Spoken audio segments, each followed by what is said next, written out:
Caríssimos, hoje serei bem breve. A razão de minha brevidade não está nas leituras do dia, que mereceriam, ao contrário, uma reflexão mais aprofundada. Ela se deve às incessantes demandas que vêm da universidade, da PUC São Paulo e do Centro Universitário Assunção Unify, e também do ambiente pastoral. Eu, Padre Edelcio Ottaviani, não sou o único que tem dito que estamos trabalhando o dobro do que vínhamos trabalhando antes. Tivemos que nos adaptar ao trabalho não presencial, home office em inglês, e transformar todos os conteúdos em materiais escaneados e adaptados a uma linguagem direta. Isso nos toma um tempo imenso, pois o distanciamento social nos impede que contemos com colaboradores. O bom de tudo isso, no entanto, é que descobrimos e desenvolvemos em nós potencialidades latentes que, não fosse o momento atual, dificilmente as desenvolveríamos em um período normal. A palavra de Deus que nos é dirigida hoje provém do livro dos Atos dos Apóstolos, capítulo 3, versículos de 11 a 26, e do Evangelho de Lucas, capítulo 24, versículos de 35 a 48. Inicio a reflexão por este último. A cena é posterior ao encontro de Jesus com dois discípulos, que não faziam parte do grupo mais próximo do Mestre, a caminho da cidade de Emaús. Sabemos, pela bela cena narrada por Lucas, que eles reconheceram-no na fração do pão. Versículo 35. Ouvindo as mesmas palavras que ele havia proferido por ocasião da instituição da Eucaristia, na noite que antecedera a sua paixão. Alegres por saberem que ele havia ressuscitado do mundo dos mortos, os discípulos correram contar aos 11 seus companheiros o que tinha acontecido com eles a caminho de Emaús. Os primeiros também lhes contaram da aparição do Mestre a Simão Pedro. Não bastasse isso, eis que agora o ressuscitado aparece diante de todos eles. O evangelista não tem outro recurso do que, por meio do toque nas chagas e da partilha do peixe, mostrar uma experiência que se fez concreta na vida dos discípulos de Jesus em diferentes momentos e variados lugares. Há algo de estranho que os toca a todos. Uma experiência que se expande. Não é histeria, não é indução ou influência de pensamento ou sentimento. É uma sensação que perpassa a todos. Ele está vivo e se faz presente no meio de nós. Por meio dele vamos entendendo melhor o que dizem as Escrituras. Não somente sobre o que Deus Pai desejou ensinar à humanidade, mas que o verdadeiro mediador desse ensinamento é o próprio Filho, feito carne em nosso meio.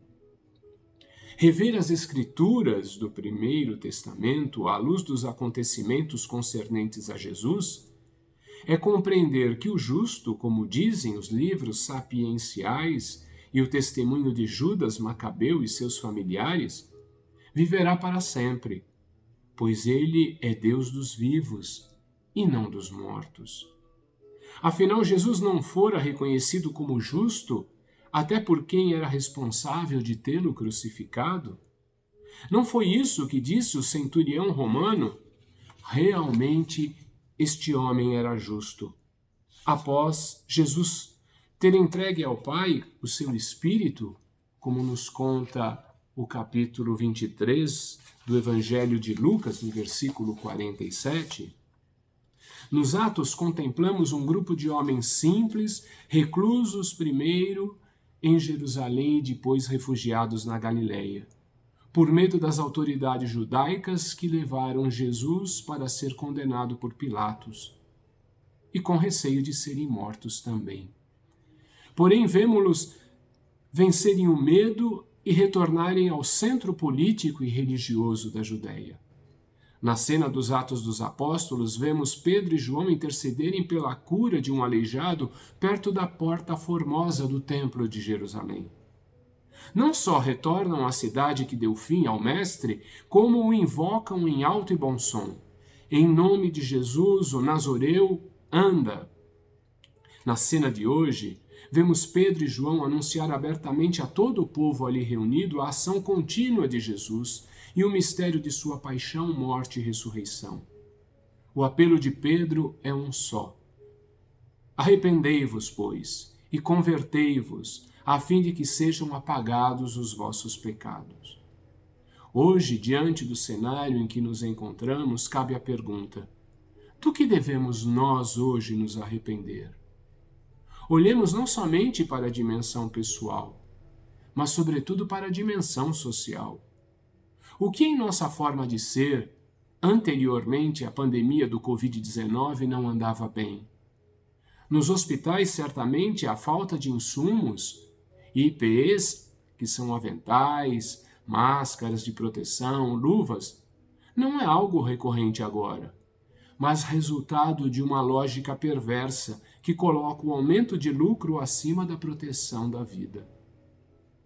Mas não é somente na área da saúde, mas também na educação, em programas sociais por melhores condições de saneamento básico e moradia, que precisamos inverter a lógica do lucro acima de tudo. A conduta errada e corrupta de boa parte de nossas autoridades, movida por esta lógica, certamente agravou essa situação. Arrependimento e conversão, portanto, são as palavras do dia. Na tarde de hoje pensemos: do que devo eu me arrepender? E a que direção devo eu me converter para que tenhamos vida e vida em abundância, como testemunha a ressurreição de Jesus? Pedindo a intercessão de Maria, para respondermos acertadamente a essa questão, rezemos. Rainha do céu, alegrai-vos, aleluia. Por aquele que merecestes trazer em vosso seio, aleluia. Ressuscitou como disse, aleluia. Rogai a Deus por nós, aleluia. Exultai e alegrai-vos, ó Virgem Maria, aleluia, porque o Senhor ressuscitou verdadeiramente, aleluia. Oremos.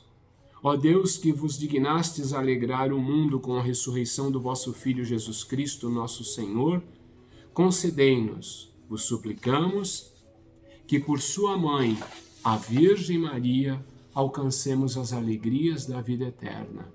Por Cristo, Senhor nosso. Amém.